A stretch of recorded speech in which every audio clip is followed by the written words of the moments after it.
成分がしっかりと引き出されるような準備体操全体に均一に浸るように注いであげると良い。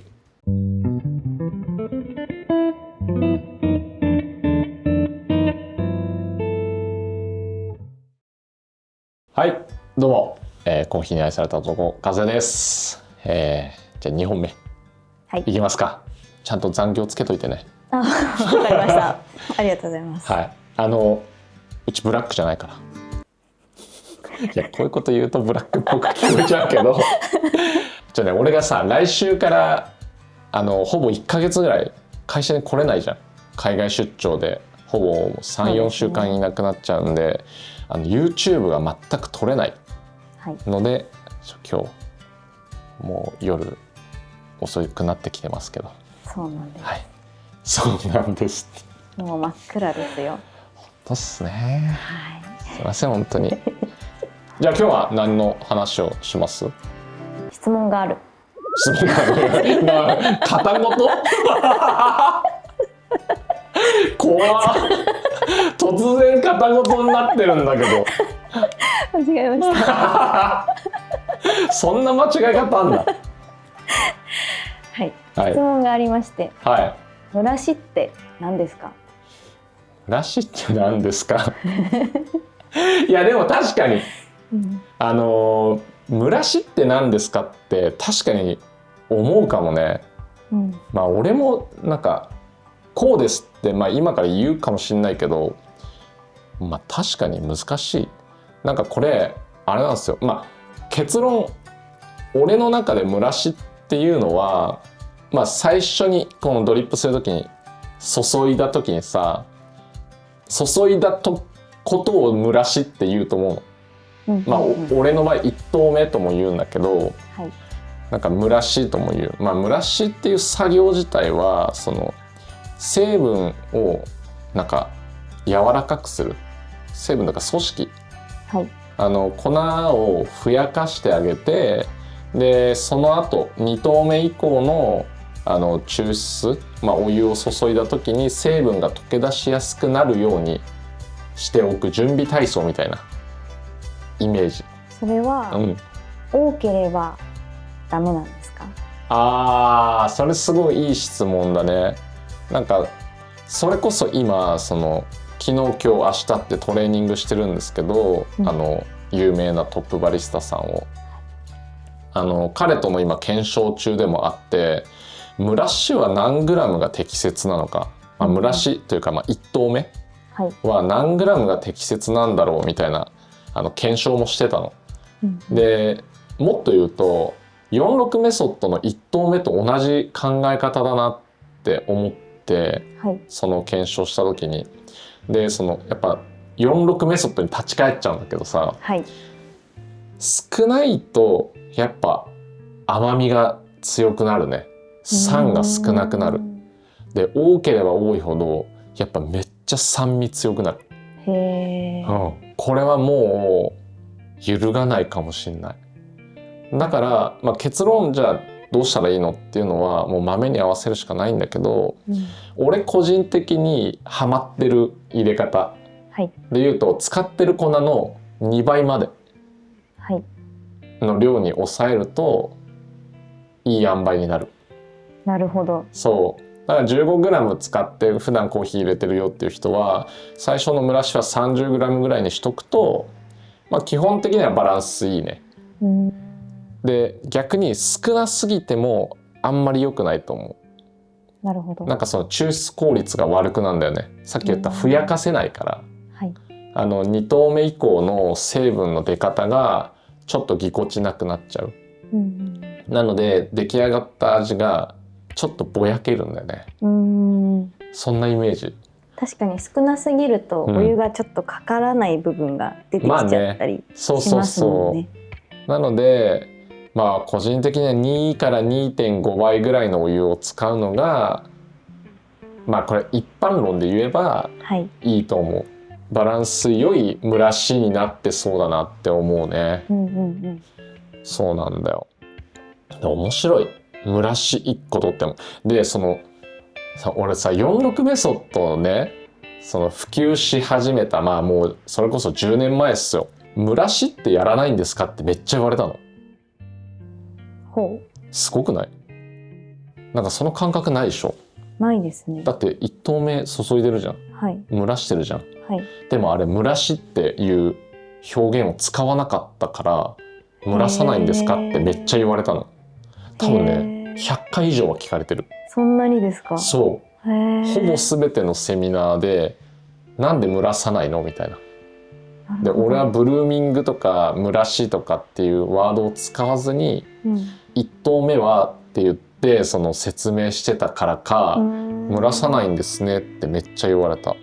なんか呼び名が1投目か蒸らしかなだけって思うじゃん。そうですね。だから俺長年の謎だったのそれ。確かに。なんでみたいな。だって注いでるから蒸らされてるじゃんって。はい、そうですよね。でそれを蒸らしと呼んで注ぐか1投目と呼んで蒸らすかの違いなだけじゃんって思ってたんだけど、なんかのそれこそ王道の入れ方の本とか見た時に、蒸らしをやってから1投目って書いてあったの。へー、これだと思ってなるほど。あ、そういう呼び方なんだみたいな、世の中一般的に。だから俺それめっちゃびっくりした。だからやっぱね、もうそっから何を学んだかっていうと、やっぱりインプットって大事だなって思ったの。そうですね。めっちゃ勉強した方がいい。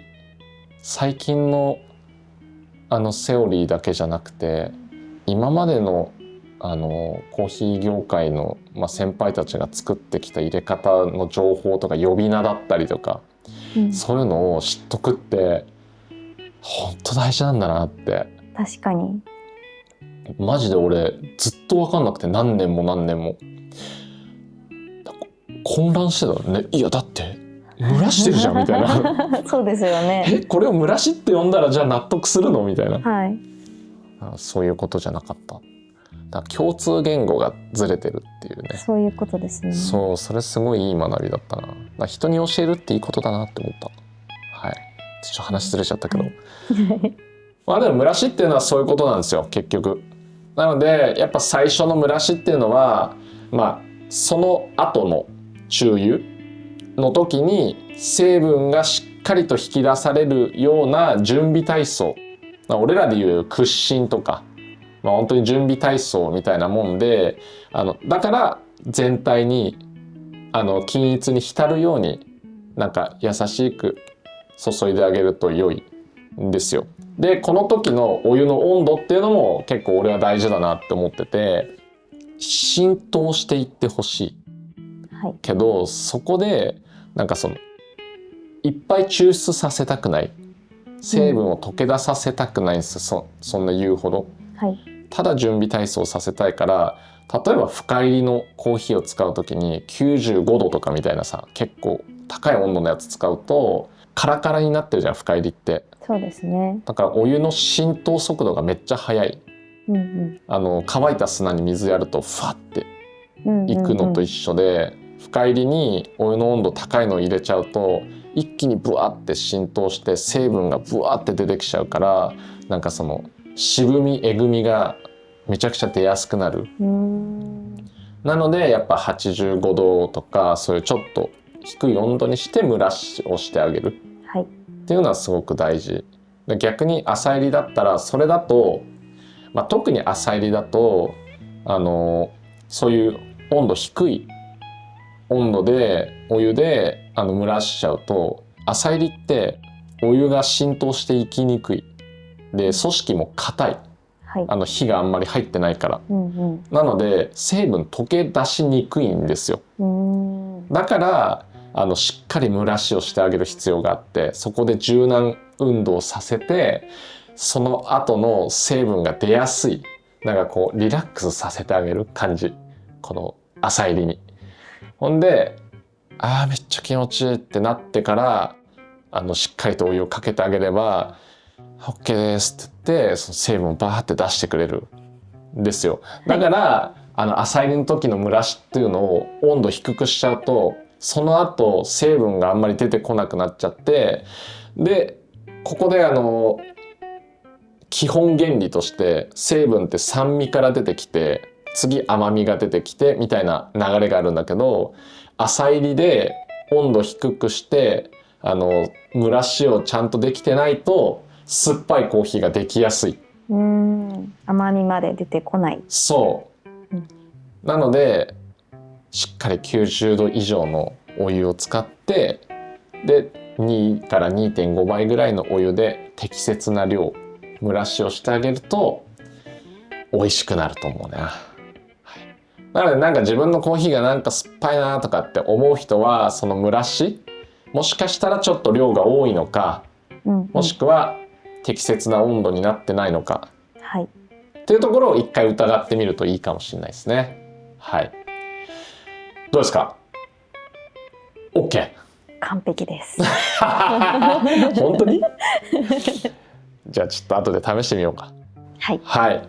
というわけでじゃあ今日は本当に改めてね、サヤボーが来るまではさ、やっぱアシスタントが小野さんだったり、植松くんだったり佐藤くんだったりするから、だからそういうそもそもの疑問が出てこなかったんだよね。もう当たり前にやっちゃってるというかね。そうですね。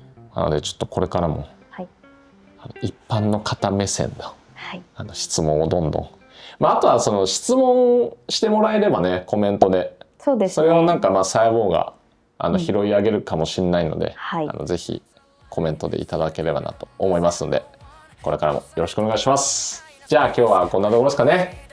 はい、では皆さん、ごきげんよう。そんなこと言ったことねえわ。なんか質問があるっていうところから俺もごきげんようになっちゃったよ。もう意味わかんない。というわけでじゃあ皆さんお疲れ様です。メンバーシップ始めてます。コーヒーに愛された男の舞台裏と称してメンバー限定のライブ配信だったり投稿だったり、そこでしか見れない聞けない俺のぼやきだったり、そういうのもどんどん配信してますので、ぜひご入会ください。でメンバーシップの人たちにはですね、これから俺が検証に使った器具とかも販売していこうかななんて考えてますんで、ぜひ皆さん舞台裏覗きに来てください。